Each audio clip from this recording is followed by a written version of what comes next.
Joy? Hey, Joy. Hello. Earth to Joy? Sorry, I was just thinking about something. What were you thinking about? Did you argue with Vanessa again? No, you know Auntie Tina, right? Our new helper? What about her? Last week, when she picked me up from school, on the bus home, I saw her crying. You made her cry? No lah, not me. Then what happened? I'm not so sure. Did you talk to her about it? No, her English is not that good. Besides, I've only known her for a week. Oh. I wonder what happened to Auntie Tina. I always get sad myself when I see others sad. I really hope Joy manages to make their helper feel better soon. First, let's get out our pencils and draw something. Welcome to Art with Grace. Remember, you can draw with anything you get your hands on. Pencil, pen, tablet, just have fun. We always start by drawing you. Add all the things that make you, you.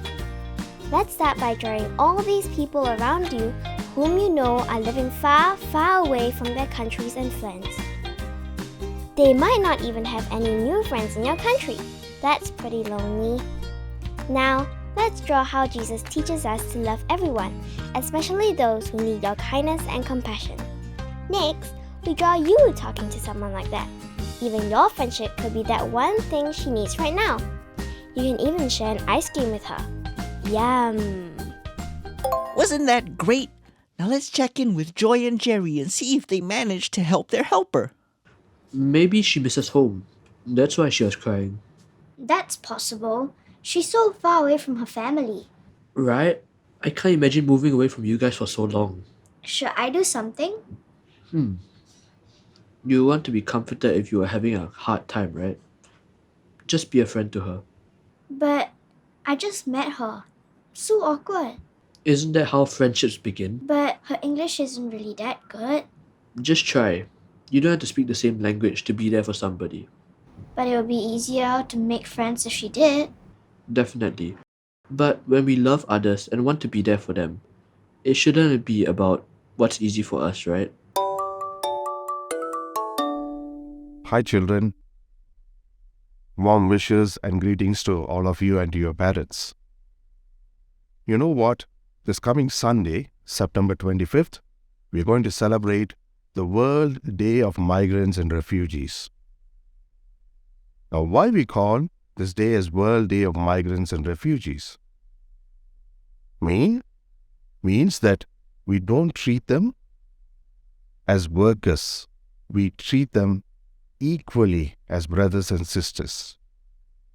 Equally as brothers and sisters with dignity and respect.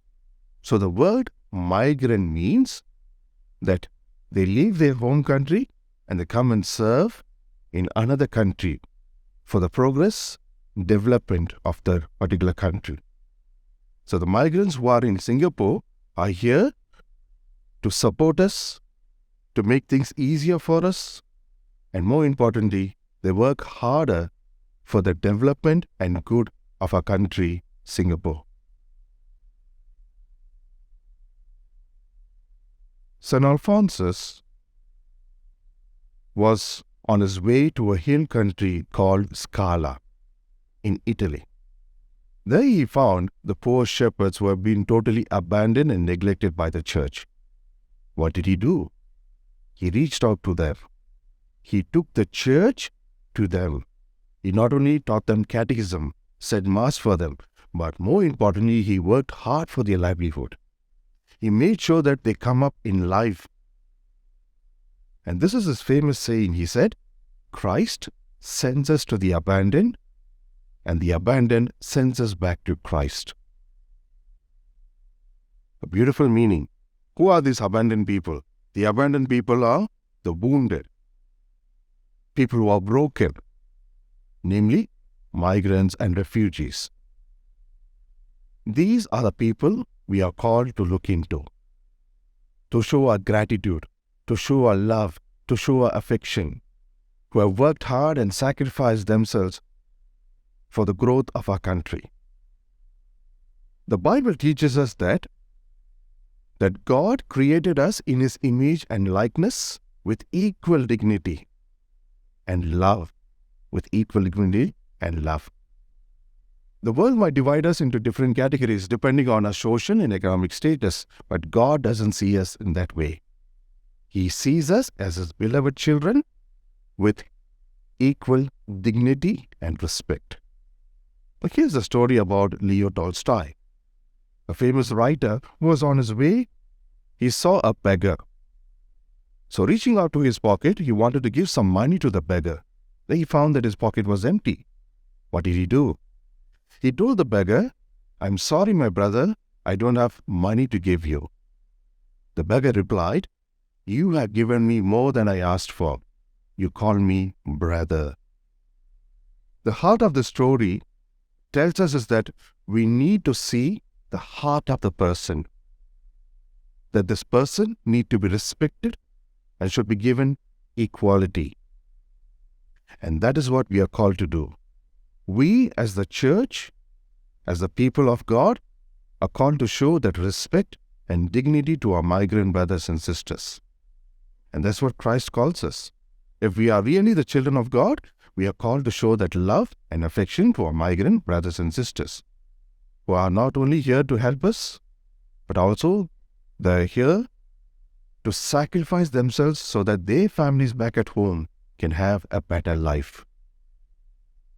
Let us show that love, affection, and respect, and more importantly, appreciate the good work for what they are doing for our country. If our country is progressing, if our country is a developed country, is because of these people's sacrifice, contribution, hard work. So let us respect them and show them the love.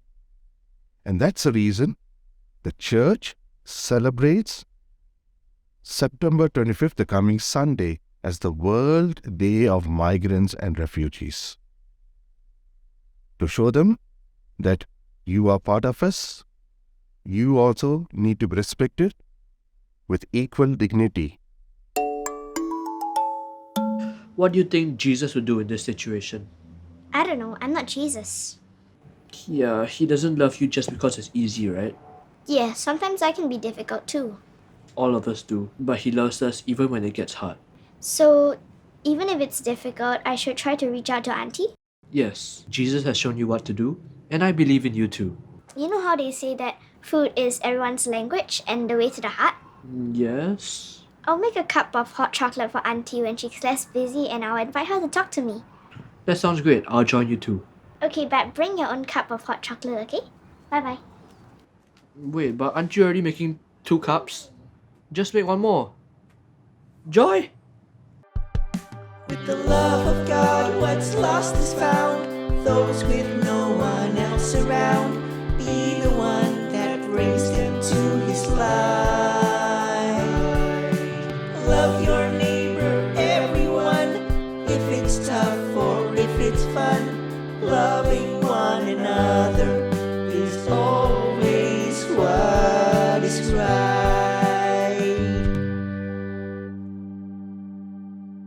That's right! Just as Jesus loves us, we should try to make everyone around us feel loved. If you know someone who needs a friend, wherever they're from, reach out and show them the goodness of God's love. Thanks for coming on this adventure with me. See you next week. Let His love complete you. Oh, nothing can defeat you if you live the love of God. Live the love of God. Live the love of God. Live the love of God. Live love. Live the love of God. Live love. Live the love of God.